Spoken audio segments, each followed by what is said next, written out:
You probably have heard about the Secretary of State's emergency plan.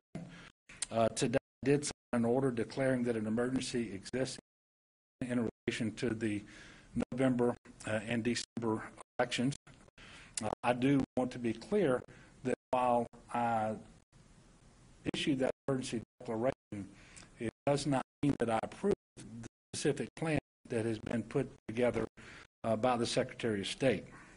And in fact, I do not support his plan. I don't believe that it accommodates all the voters that should be accommodated in this public health emergency, so that they don't need to go out and physically move to a polling location, whether it's in early voting on or on election day.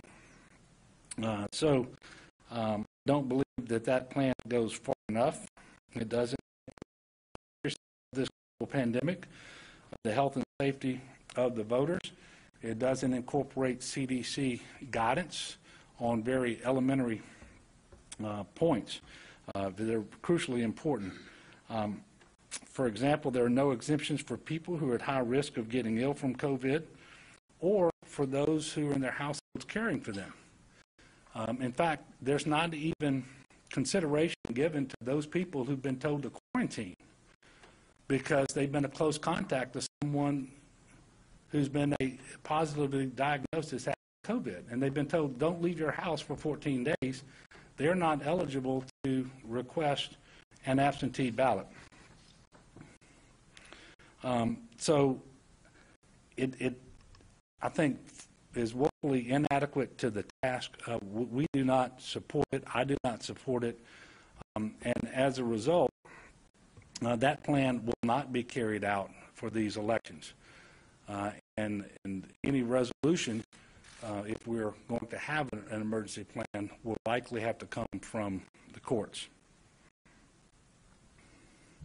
And that's unfortunate because, we just had 2 elections where we had a more robust plan in place.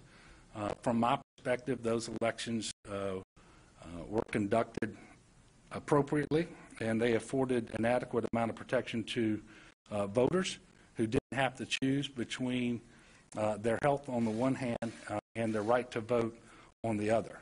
And with more COVID in Louisiana today than when we came up with a plan for those elections, I'm not at all sure why the Secretary of State decided to move away from those from the approach that he previously took.